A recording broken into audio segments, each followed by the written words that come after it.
Hi guys, Steve Chandler here. I just wanted to take a moment to shoot a quick video for you guys. I watched Haley do her history video yesterday, and towards the end of that video, she challenged myself and Amanda to do a video of our own to tell you guys our history. And so for a lot of you guys in this last year, we haven't really had the opportunity to touch base with you guys or give you our history in the industry. And so we thought that was a wonderful idea to jump on here and give you guys a little history of our experience in the hairdressing industry. And so I'll kind of rewind this bad boy all the way to the beginning. When I came into this world at a newborn, my mother was already a hairdresser. She got into the hairdressing industry in the early 70s. And so by the time I came around as the baby in our family, my family was already deep into the hairdressing industry. And so for me, it was just something that was a natural progression. As a young child, my mother had a salon in our house. And so growing up at that time, it was a lot of perming, a lot of hairspray. And so that's the smells that we remember in our house growing up. It was just perms, hairspray, setting lotions. Those were the scents that were just normal to us. And as we started to grow, as I got into elementary school, my mother opened a salon in the nearby shopping center, and I would go to elementary school, and after elementary school, I'd walk down there and hang out and probably torment all of those hairdressers that were in that salon at the time.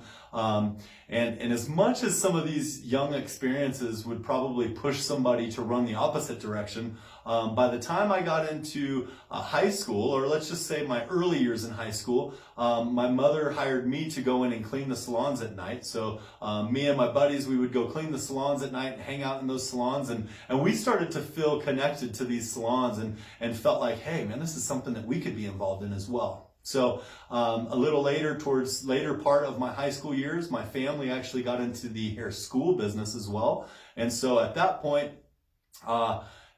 as my family started to develop that, of course, they reached out to their own family members and started to recruit some of us. And so for me as a high school student, I did not like the popularity contest that goes on in high schools. And so I was looking for any opportunity to get me out of that. And so my mother hit me up with, hey, have you ever thought about going to hair school? You know, I think this might be a great industry for you. And for a young high school gentleman at the time, it didn't take too much brain work on me to kind of go, hey, all the girls are hanging out at the beauty college.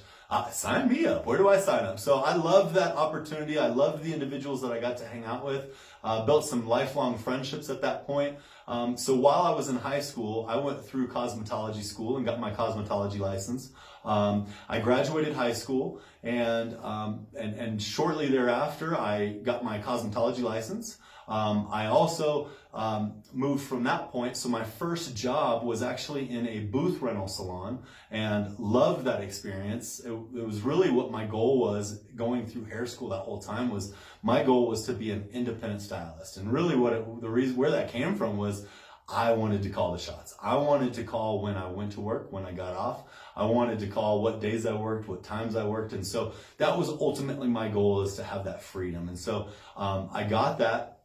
Shortly after cosmetology school, I went to a salon to work for a few months as a commission stylist, but that same salon offered booth renting, and so it didn't take too long for me to jump onto the other side and start doing booth renting, and I loved it. I loved the freedom of that. But about a year and a half in on booth renting, when I had to start really filing taxes and paying the payback for the taxes that we have received, for the income we've received, I didn't have anything saved. So when it came to a business mindset at that time, and mind you, I was 18, 19 years old, I just did not have the maturity at that time to manage that business drive. And so I started to falter at that time, and actually, continued to go through on that. My family was looking to grow with an international brand. Like I said, my family had salons, my family had schools, but wanted to connect with a bigger international brand. And so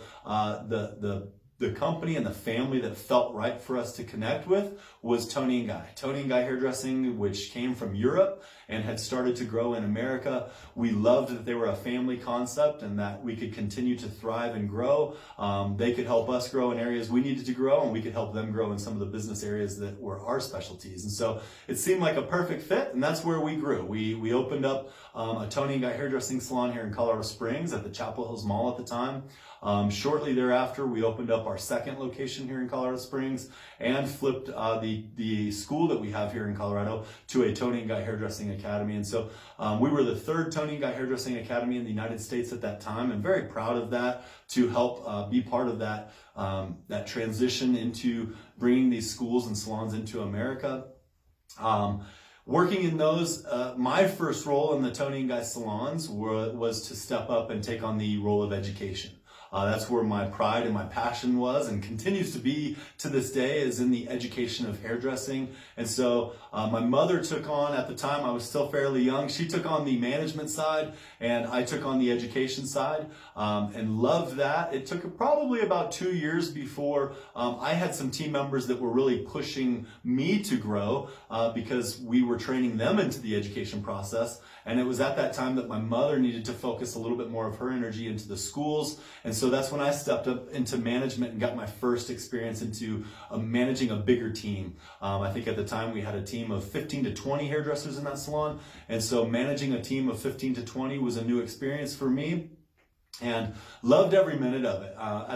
When I was really young and started into the business side, I struggled with that business aspect and just really thrived in the creative side of hairdressing. But as time went on and I started to learn that if you don't focus on the business side, you're not going to continue to have a salon to be able to produce that creative side. So I learned the value of that, and that's when I really started to escalate the value of the management and really elevating a team at that point. And so not just growing them from a creative standpoint, but also growing them on a numbers standpoint and allowing them to hit goals and continue to grow and develop as professional hairdressers. Because if we're growing and we're developing, and if you're around a team that is continuing to thrive and grow, man, it's like glue. We all want to continue to do that and continue to grow off of each other. And so that ultimately has been our pride and passion. And so I spent, since 1997, I was in the salon division here in Colorado Springs.